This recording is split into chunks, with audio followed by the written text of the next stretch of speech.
Hello. Let's continue my series on students. Oh, hot, hot, hot. First, my co-pilot. Hi, Kitch. What's up?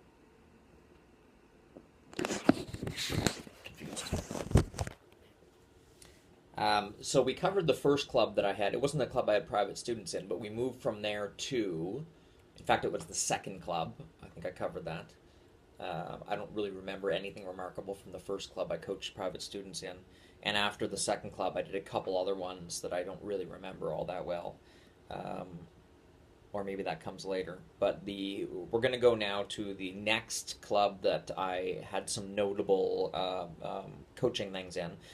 And the first club where I had my own private students. I believe I had two private students in isolation in clubs prior to this, or at least one that I remember. But what? Don't whine to me. Um, Nothing really notable to note about that. This is the first club. It was the Bridgewater Club when I was in charge of the Bridgewater Club. It's the first club I ever had. I was given my own private students. They had a bunch of coaches who were. They had a couple coaches leave the club, like three or four, I think, all at once, and they kind of had an emergency situation where I ended up having to come and take over. And no one. There was three other coaches there, but none of them were willing to do can skate or even help with can skate. None of them were willing to do stroking. None of them were willing to do advanced can skate. And I had told the club at that point I'd never run a can skate session. So I told them I cannot be your head coach. I'm willing to help and learn how to do it from someone, but I can't do it myself. But they, I think, made very little effort because I came highly recommended to them as a coach, but as a coach of private skaters, not as a coach of can skate.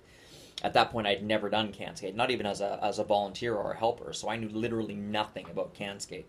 Now, luckily enough for that club, I started in three clubs that year doing can skate, so I got several PA clinics, several coaching updates, and I got a lot of the booklets for can skate from the other clubs, and I was able to talk throughout the year with other clubs just so I would learn the skills and the standards and various things, but it was not good. It was not good by any stretch of the imagination. I was completely incapable of administering and organizing a can skate session at that point. This is 20 years ago, 22 years ago. But as part of being the head coach of the club, I was handed about seven skaters, six juniors who were coachless, and one senior who decided not to switch to one of the other available coaches but to try me. Um, Now, this was in spring, I believe this happened, and by the time winter came around, I believe I was down to three juniors and one senior. The others had gone to other sports. But I'm a little fuzzy on the timeline here. I know a bunch of them passed tests and then quit. But anyway, I had three kids when I came back, I believe. I can only remember three. I thought it was four, but I'm going to say it's three. Two of them are fairly remarkable cases, so I'm going to go over those. The first one is, I'm going to go over them one at a time. The main one, and I can't really remember her name. It pops in and out of my head. I want to say Tiffany, but it's not Tiffany.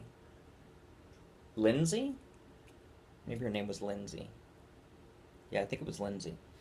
Um, Actually, I remember her last name now. It was Lindsay. She was somebody who came to me, I believe she was 5 or 6 when I was teaching her, and she was out of can skate, but she had a lot of, she hadn't really been taught any of the stuff in can skate.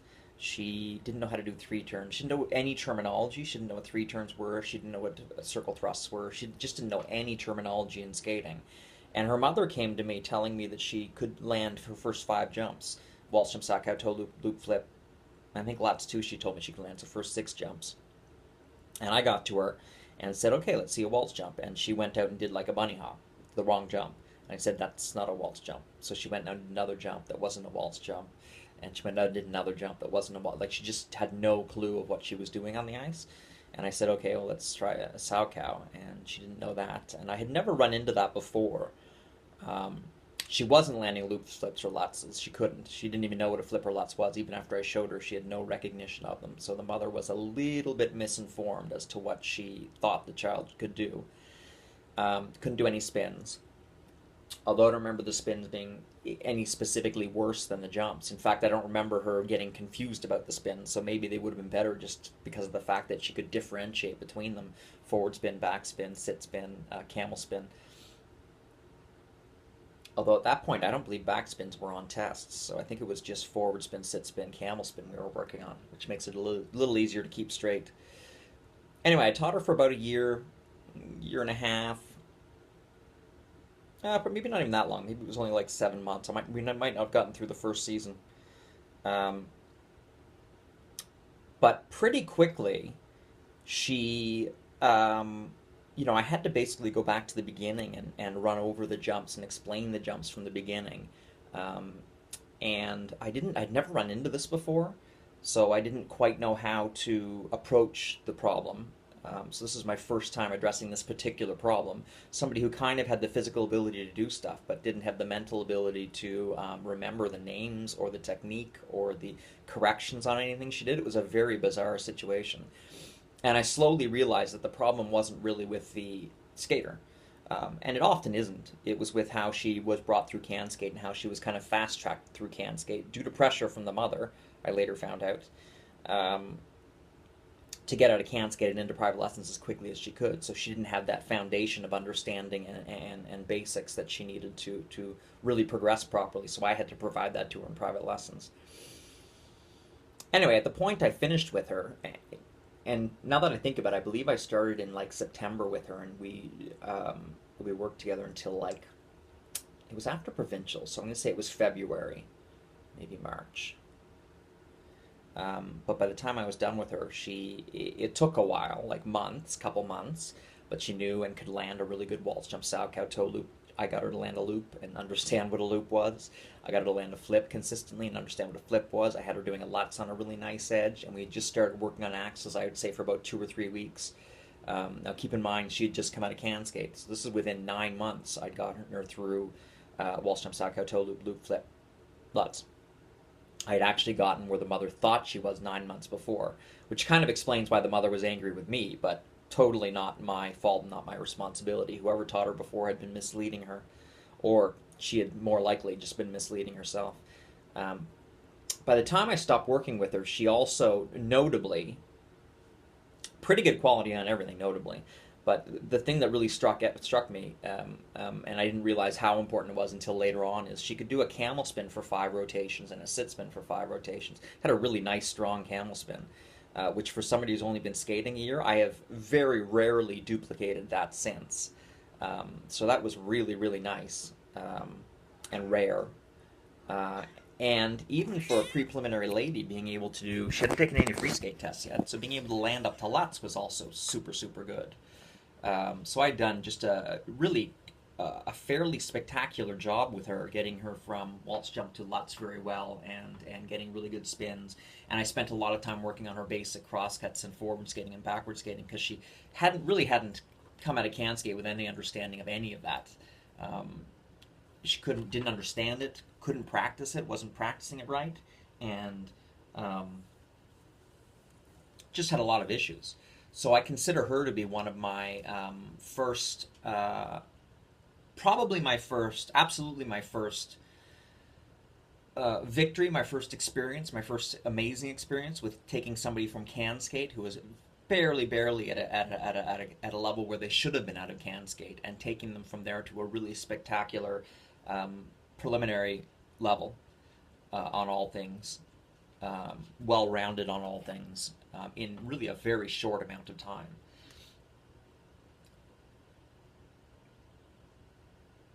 Have anything to add to that? I don't think so. She's the first, and I believe she might have done like spring school with another coach, so I don't want to say I got her right out of can skate. It's not like I took her out of can skate. I suspect she got out the previous winter, did spring's lessons with someone else, and then I got her in fall, and then had to sort all the crap out that she hadn't been taught and teach her some kind of quality. But anyway, I thought that was a really interesting, the fact that I was able to do all that in 9 months, At the time, again, I had no perspective, no real experience, no understanding of how rare that was. But looking back, it is kind of the benchmark now that I expect from my skaters. And most of them, I mean, a lot of them come out of can skate programs now that are far superior than what Lindsay came out of. So I don't have as much difficulty reteaching things or kind of getting things clear in people's heads. In fact, a lot of the students I get now come out of Mechanscape programs that I have helped evolve and helped shape and helped correct and helped evolve and help pass their skills and teach their skills on. So I know they're getting kind of the same level of coaching coming out, which is a totally different, very spoiled situation from inheriting people from a can skate session that you had nothing to do with and really don't approve of their standards or teaching methods whatsoever. It's a very different experience. And for that reason, I think that the 9 months getting her all sorted out and into a really strong preliminary level was, well, historic. And I don't think it's something I've ever had to deal with again. No, so it's not only historic, but it's fairly unique. Although the next skater will be similar to that. That's it. That's the story of me and Lindsay. Bye.